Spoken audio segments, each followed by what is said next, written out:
optimismo, pero si uno es lo que es. Eso que... Y estamos de vuelta en Tolerancia Cero con nuestro invitado, analista político, periodista, sociólogo. Amigo, compañero. Amigo, exactamente. Colegas. Colega, don Raúl Sol. Raúl, gracias por estar aquí, muy buenas noches. Sí, déjame aclararle que yo, al revés de mis predecesores acá, no tengo ninguna aspiración electoral. Hasta ahora. Hasta ahora. Muy bien. Que hay que aclararlo, por si acaso. Uno nunca sabe que te van a buscar a la casa. Raúl. Si el pueblo te lo pide. Exactamente. Oye, has presentado esta trilogía o terminas, no sé si va a seguir, hasta ahora es trilogía, no sé si viene más. Así lo podemos seguir, que tiene que ver con energía, política, medio ambiente, pero es imposible, insoslayable tocar contigo Mandela, la figura de Mandela, la semana que ha muerto. Y yo te lo quiero plantear desde esta figura light, un Mandela light, un Mandela edulcorado que han presentado. Cuando Mandela, claro, en la parte final de su vida es un político muy conciliador, bueno, todo lo que se ha dicho 20.000 veces, lo que hemos leído en los libros, en fin. Pero también Mandela tiene, desde una militancia en el Partido Comunista, me parece haber leído, es decir, haber sido un activista muy duro. Ahí está la foto, está quemando su carnet, ¿te acuerdas de los negros que podían circular o no por determinadas ciudades o lugares en Sudáfrica? O sea, no en vano estuvo 27 años preso, porque era quizás el más duro luchador. ¿Qué te parece a ti el que ahora se le presenta al mundo solamente como Premio Nobel de la Paz, solamente como el componedor, que yo creo que más que un gran santo es un tipo brillante, porque sabía hacer en cada momento lo adecuado para poder sacar adelante el apartheid, que lo logró al final? Yo creo que es muy interesante lo que tú planteas, Matías, porque efectivamente frente a cada gran hombre hay una lucha ideológica y cada cual trata de llevar agua a su molino. Y especialmente en Occidente, que apoyó el sistema de apartheid, Estados Unidos durante mucho tiempo vio en Pretoria, la Pretoria supremacista blanca del apartheid, al igual que Londres, vio un aliado contra los soviéticos que trataban de penetrar en África. No nos olvidemos de la guerra que libró Sudáfrica contra Angola, e incluso las dictaduras latinoamericanas veían en Pretoria un gran aliado, y supimos de torturadores chilenos que estuvieron circulando por allá, gente del BOS, la policía secreta sudafricana, que anduvo por aquí. En fin, incluso los militares argentinos llegaron a plantear la formación de la Organización del Tratado del Atlántico Sur, la OTAS, que era una réplica de la OTAN en el norte, para luchar contra el comunismo en Sudáfrica y en América Latina. Por lo tanto, él sí es una figura profundamente ideológica de izquierda, es el jefe de un movimiento de liberación nacional que se daba en circunstancias tremendamente oprobiosas. La mayoría de los países no ha pasado por un sistema tan criminal que era segregar completamente a la población negra, que no podían subir a los mismos buses, usar los mismos baños, no podían usar el mismo tipo de vajilla. Es decir, era una vejación y humillación constante. Tú señalas que él quema un carnet que le permitía circular dentro de su propio país. Es decir, los negros estaban confinados a guetos, a Soweto era uno de ellos. En fin, bueno, él lucha contra eso y por supuesto en Occidente había una simpatía desde un comienzo muy grande. Él era muy popular a nivel de ciudadanía, pero los gobiernos, con la razón de Estado, veían a Pretoria como un aliado. Pretoria llegó a desarrollar una bomba atómica, que la detonó incluso. Ellos hicieron un ensayo atómico en la isla Marión, cerca de la Antártica. Yo visité Sudáfrica, me mostraron que tenían cohetes intercontinentales. Ellos tenían un programa espacial. O sea, el régimen blanco sudafricano tenía lo que ellos llamaban la cultura del lager, ¿no? Del encierro. Esto, como la idea de los carros en el oeste, que hacían un círculo, caravanas, claro, y se protegían. Esa era la cultura del lager en Sudáfrica. Por lo tanto, en ese contexto hay que ver a Mandela. Mandela es el jefe del ala militar del Consejo Nacional Africano, y él plantea que cada militante es libre de combatir o no, y en esa ala deben estar aquellos que están dispuestos a la lucha armada. Y la lucha armada en gran medida significó ataques terroristas, pusieron bombas y finalmente a él lo capturan, y tras la confesión de algunos de sus colegas le dan pena perpetua, de las cuales cumplió 27 años. A él le ofrecieron liberarlo en varias oportunidades y él dijo: o salimos todos o yo no salgo. Por lo tanto, esa integridad, ese compromiso tan profundo es lo que lo hace ya un ídolo. Y claro, después viene la segunda parte, que es su gran capacidad negociadora. Y fíjate que la mayor negociación no fue con los blancos. Fue con los propios negros. Con los propios negros. Claro. Y fue con Inkatha, con los zulúes, porque lo que trata de hacer el régimen sudafricano es generar una ilusión de guerra civil negra. Y el momento que murió más población negra fue en esa transición entre 1991 y 94, en que los zulúes reciben armamento y todo tipo de apoyo por parte del régimen sudafricano para generar esta guerra civil, y esa es la gran fuerza de Mandela. Y Mandela era un animal político muy por encima de lo que lo presentan, un bonachón generoso, que lo era, pero él usa el poder al máximo. Y hay un incidente muy famoso en que él va a una gran asamblea y lo cuestionan. Y Mandela dice, bueno, levanten la mano los que quieren que renuncie, sabiendo que él es irreemplazable. Levanten la mano. Bueno, y nadie la levanta. Entonces dice, levanten la mano los que quieren que siga. Bueno, y todos levantan la mano y dicen, bueno, entonces ustedes van a hacer lo que yo digo. Y él impone, y ese es el uso del poder. O sea, él está dispuesto a jugarse por entero, se jugó por entero y logró frenar en su propio bando a aquellos que querían replicar violentamente a estas provocaciones que, si hubiese seguido en esa camino, hubiesen terminado una guerra civil entre negros. ¿Fernando? Sí, esto es común encontrar personajes que tienen una cantidad muy variada de facetas y que a la hora de tener que presentarlo en su último momento se liman algunas cosas. Bueno, nosotros tenemos un santo, que es el Padre Hurtado, que para que fuera aceptado por todos en un momento dado se le tuvo que edulcorar algunas partes que causaban inquina en sectores que no consideraban que eso formaba parte de la santidad. Y yo me acuerdo en el colegio que se reconocían y se habían fotografías de muera al cura rojo en las paredes del colegio. Y bueno, En San Ignacio. en San Ignacio. Y el Padre Hurtado tuvo que tener un proceso, llamémoslo pragmático, de presentación para que fuera aceptable en todos lados. Mandela también. Hay una serie de fotografías y una serie de artículos que están saliendo hoy día en las redes sociales que son el otro Mandela. Son, por ejemplo, las críticas de Mandela a Estados Unidos, que fueron muy brutales, incluso cuando era presidente, muy fuertes. Las visitas de Mandela a Cuba y viceversa, que son también muy manifiestas, digamos, en términos de palabras y un montón de cosas. Y se generó una transición en términos de juicios, sobre todo lo que tiene que ver con la verdad y la reparación, que implicó una serie de mecanismos bastante, yo diría, bastante osados, audaces. Se aceptó que si tú reconocías tu crimen, tenías la posibilidad de tener o una muy baja condena o ser espiado, solo que los reconocimientos tenían que ser públicos. No fue una cosa donde tú tuvieras juicios privados o juicios ocultos en un estrado, ¿no? Aquí eran todos públicos en una serie de cosas. Y eso, bueno, cambió las cosas y le dio a Mandela, creo yo, las posibilidades de poder dialogar en la forma que dialogó. Creo. Fíjate que es interesante esto de la verdad y reconciliación. Yo creo que tienes toda la razón, así cada cual encuentra la faceta que le conviene. Pero a mí me tocó asistir a varios juicios en Pretoria sobre de verdad y reconciliación. Bien interesante, y la verdad y reconciliación no hablaban de justicia. El número de blancos que habían cometido el mayor número de crímenes, los blancos, me refiero a policías, militares, fue ínfimo lo que comparecieron. ¿Y quiénes comparecían?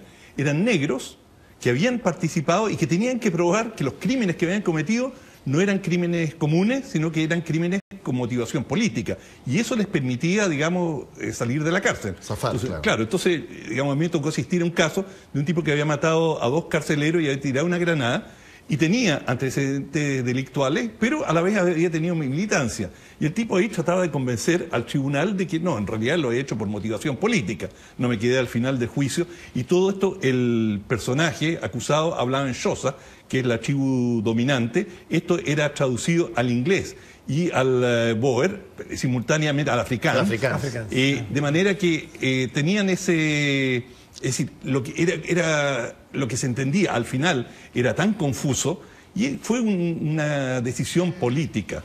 Ahora, yo creo que Mandela tiene enormes logros y nadie Su figura no va a ser más que crecer, pero su sabiduría máxima fue saber retirarse a tiempo.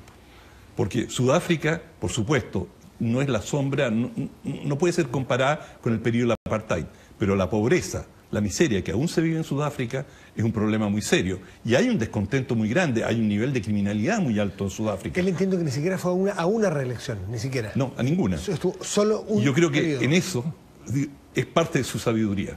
Porque él no podría haber gestionado, pese a todo su prestigio, no podría haber gestionado, y sus sucesores, todo el mundo dice, están al debe. Claro, están al debe porque les ha tocado también lidiar con una realidad que es tremendamente difícil.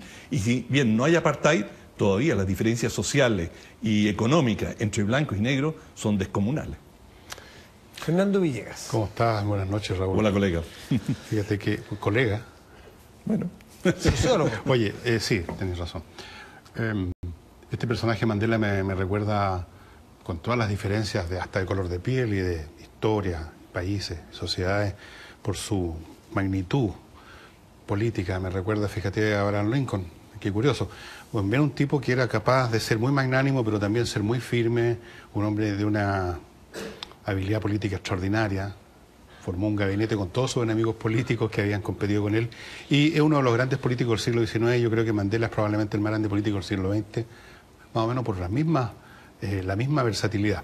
Pero ahora yo te quiero preguntar sobre tu libro, Así no podemos seguir, que lo muestro ahora al público, que según Matías es una trilogía, suena como... Sí, esto es especialmente una trilogía de 3, claro. Que eso es lo particular. ¿Una trilogía de 3? Sí, de 3 libros. Ah, eso es bien novedoso, sí, en realidad. Eso es lo particular, por eso está Raúl. Tú dices, el título es bastante... Chao Petróleo y Chile a ciegas. Chile a ciegas, y este es el tercero en la misma beta. El tercero de la trilogía. Gracias. Así no podemos seguir, suena como, bueno, como una situación que ya va a estallar de alguna manera, de alguna parte. Por supuesto, los negadores de estas supuestas crisis siempre mencionan, por ejemplo, el caso de la famosa reunión de Roma del año 60, que tú debes conocer muy bien, cuando también se hicieron predicciones terminales sobre el estado del planeta. Eso fue hace 50 años y las cosas siguieron cascando, más o menos. Entonces, ¿a qué te refieres específicamente? ¿Qué es lo que tú crees que no va a poder seguir? ¿Qué es lo que crees tú que va a colapsar? Y estamos hablando en términos de tiempos más o menos presentes, no para 100 años más, sino que dentro de los próximos quinquenios, ponte tú, y específicamente en Chile, ¿qué es lo que ya es inviable si no se hace algo de gran magnitud? Yo creo que lo que es inviable es el modelo, especialmente en el campo energético, en un modelo que tenemos una de las energías más caras del continente. Tenemos una matriz en rápida carbonización y tenemos una inseguridad energética extraordinaria. Es decir, Chile importa más del 70% de todos sus insumos energéticos y eso es cada vez más caro y a la vez es una tremenda inseguridad. Entonces, no es que en Chile falte gente inteligente, ni que no haya habido suficiente pensamiento sobre la materia. Hay una cantidad increíble de muy buenos documentos. Está la Comisión Ciudadana Técnico-Parlamentaria que evacuó un informe extraordinario. El gobierno formó una comisión, se llamó la CADE, y finalmente, en febrero del año pasado, el gobierno sacó un documento que se llama la N, que es Estrategia Nacional de Energía, y esa N dice lo primero, dice, hay que tener ahorro y eficiencia. Y bueno, uno ve en qué se manifiesta en el presupuesto de la nación el ahorro y la eficiencia. En nada. Al contrario, a la agencia responsable le redujeron a un 10% su presupuesto. Había un programa para las viviendas sociales que ponían calentadores solares. Un porcentaje muy importante de la energía que se gasta en cada casa es en calentar el agua. Bueno, se suspendió esto. Se discutió durante mucho tiempo en el Congreso un proyecto para que aquellos que produjeran electricidad fotovoltaica pudieran intercambiar, y esto se llamó net metering, medición neta, claro, pudieran intercambiar. Pudieran tener un crédito. Exacto. Y lo que tú producías te lo descontaban o te daban el excedente. Bueno, el net metering salió al final como net billing, que es una cosa total, le decían net bullying, porque al final te daban solamente el 50% de lo que tú producías. Es decir, los estímulos al desarrollo de energías limpias a particulares, a pequeñas y medianas empresas, han sido prácticamente pero nulos. ¿No te parece a ti, hasta cierto punto, Raúl, relativamente lógico eso si tú tienes una situación que le tocó a este gobierno, no a otros, a este gobierno, de tener 5 ministros de energía en un periodo de 4 años? O sea, cuando tú tienes que cambiar al ministro a cargo 5 veces, por distintas razones, ¿qué continuidad le puedes dar a alguna de las ideas? Fernando, pusiste el dedo en la llaga. ¿Por qué cambian 5 veces de ministro? Lo cambian porque un ministro tras el otro, y el ministro Reinieri se había preparado muy eficazmente para manejar el tema, y lo agarra la situación de Magallanes, y con eso debe renunciar. Finalmente, otro ministro le toca la situación de Aysén, y le quitan el piso de negociación y renuncia. ¿Qué es lo que nos está diciendo eso? Que el problema de la energía en Chile no es un tema esencialmente técnico, tiene componentes técnicos, por cierto. Es político. No, es esencialmente político. Y lo que aquí está en juego es un modelo. Cuando hablamos de Hidroaysén, todo el mundo con sentido común entiende que hidroelectricidad es buena, que es limpia, que es renovable y que Chile tiene ahí unos ríos de una potencia enorme. Entonces, ¿por qué no los usamos? Bueno, ¿cuál es el problema? Que es paradigmático del modelo que no queremos. Y cuando digo no queremos, es un modelo centralista, un modelo concentrado, un modelo oligopólico, y esas son las características de Hidroaysén, donde se presenta en forma relativamente trucha el proyecto. Se dice, una cosa es la represa, otras son las líneas de transmisión, cuando todo el mundo sabe que es imposible construir una represa si no tiene línea de transmisión. De hecho, una está aprobada y la otra no. Exacto. Y no solo eso, sino que es la idea de que aquí va a haber una línea continua desde Hidroaysén a Santiago, que tú no vas a poder inyectar energías renovables en el camino. Entonces, claro, la gente empieza a decir, esto está hecho a medida del oligopolio, de aquellos que se quedaron con las aguas que la dictadura les regaló, algo insólito. Es decir, ¿qué competencia puede haber? Porque todos los grandes empresarios dicen, no, pero si la libre competencia es lo único que queremos, pero en la práctica hacen todo lo contrario. Es lo mismo que decir, queremos ahorro y eficiencia y reducir el presupuesto de la agencia que está a cargo de eso. Entonces, ese es el kit del asunto. Finalmente, si tú quieres, los ingenieros piensan el cómo hacer las cosas. Los economistas piensan en la rentabilidad. Pero ¿quién piensa en la gente? ¿Quién piensa en la ciudadanía? ¿Quién piensa en Chile? Nadie. Nadie está pensando en Chile. Y por eso surgen una serie de movimientos sociales que tienen un problema, son reactivos. Dicen, a mí no me gusta tal cosa. Bueno, pero que no te guste tal cosa, a lo mejor tienes éxito en pararla, pero no hay suficiente proposición. Y a mí me decepciona en cierta medida la ausencia del tema energético en esta campaña electoral, porque y eso fue lo que me motivó a escribir el libro, porque creí, ese es el aporte que trato de hacer, algunas propuestas de cómo podríamos salir adelante. Bueno, ya estamos Raúl, en las puertas de la elección. Sí, dado que tú has investigado en profundidad este tema, has viajado, has visto experiencias de toda orden y toda magnitud en materia energética, se habla mucho de Chile, y es verdad, tiene el desierto o tiene las reservas de energía solar, por así decirlo, más grandes del universo, del planeta. Aquí debiéramos tener, pero otros dicen, sí, ok, es verdad, porque nadie puede negar la extensión del desierto de Atacama y la cantidad de sol que recibe. Pero dicen, pero todavía no, todavía es caro, todavía no está bien desarrollado. ¿Cuál? Me gustaría que, no, yo no lo comento mío. Déjame decirte una cosa. Esta semana estuve en un foro invitado en la embajada alemana y vino uno de los principales expertos alemanes a discutir el tema. Los alemanes ya están en 25% de energía renovable. Ya, ahora. Chile se ha propuesto para el año 25 llegar al 20%. En el año 25. Los alemanes ya están en el 25%. Los alemanes consideran que para el año 2050 van a tener 90% de toda su energía renovable. Y la energía fotovoltaica, con el sol, con la radiación que tiene Alemania, claro, que es pálida comparada con la nuestra, le están sacando un rendimiento extraordinario. La tecnología fotovoltaica ha avanzado tremendamente, pero la diferencia entre los alemanes y nosotros es que los alemanes están dispuestos a hacer inversiones a largo plazo. Te doy otro ejemplo. Este país es uno de los que tiene las mayores reservas geotérmicas. ¿Y cuánto produce? Cero. Yo acabo de estar en Nueva Zelanda. En Nueva Zelanda tienen 850 megawatts de producción real, van a los 1000 megawatts. 1000 megawatts es una cantidad muy importante de energía eléctrica. Chile no produce nada todavía. ¿Qué tanto, Raúl, el problema tiene que ver con la forma en que se presentan los proyectos? Hay países que definen cómo quieren tener la matriz energética y convocan a distintos intereses, licitan, concesionan a distintos intereses para que vengan a hacer esa matriz. Chile tiene un sistema distinto. En Chile el privado es el que propone y el Estado solamente puede medir el impacto ambiental y todo lo demás, pero si es que tú tienes, por ejemplo, las concesiones de los ríos, vas a proponer energía hidroeléctrica y represas. Si tú tienes idea de rentabilizar rápido porque tienes un problema de político con respecto a las represas y quieres rentabilizar rápido y traer termoeléctrica, bueno, tú propones termoeléctrica y pero no hay una entidad que regule de qué forma te gustaría que el país estuviera distribuido en materia de una matriz energética. Eso se produce sobre la base de las intenciones privadas individualmente.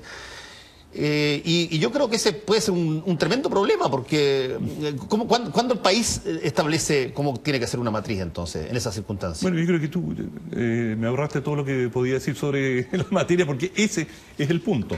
Es decir, no se trata de tener un Estado dominante, pero tenemos que tener una regulación, y lo que el país necesita es un ordenamiento territorial que primero defina en qué regiones se puede producir con qué tipo de energía. Hay conflictos entre agricultores y termoeléctricas, hay conflictos entre pescadores y determinadas centrales. Por lo tanto, hay que establecer qué se puede hacer dónde y en qué proporciones queremos las distintas energías. Es lo que hace Brasil, por ejemplo. Y Brasil tiene, digamos, mira, en Brasil hubo desde el año 64, tuvo un golpe de Estado y una dictadura militar de derecha, dura, y los militares de derecha brasileños decidieron que Brasil no podía ser un país dependiente en materia energética y comenzaron todo el programa de Proalcol, en el cual con ello producían un reemplazo al petróleo con el bagazo, con el azúcar, claro, etanol, y hoy día esto provee más del 50% del combustible de todo el material rodante de Brasil. Estos militares de derecha que decían, pero están locos, estos son programas faraónicos, es un centralismo insoportable del Estado, y hoy día todo el mundo, pero universalmente, señala que eso es un programa extraordinario. En Chile, desde el golpe del año 73, la campaña por el desmontar el Estado terminó en que finalmente todo se dejó en manos de privados, se les obsequió el agua, y tenemos un modelo que es absolutamente ineficiente en sus propios términos. Y por lo tanto, eso era la razón del título de mi libro. Así no podemos seguir. Bueno, parece que no voy a tener tiempo para... ¿Sí? No, estamos un poco casados. Nos pilló la música. Sí. Don Raúl Sor, como siempre, un placer escucharlo y leerlo aquí. Un gusto. Muy bien, maestro. Que vaya bien. Pausa y volvemos aquí en Teoría del César.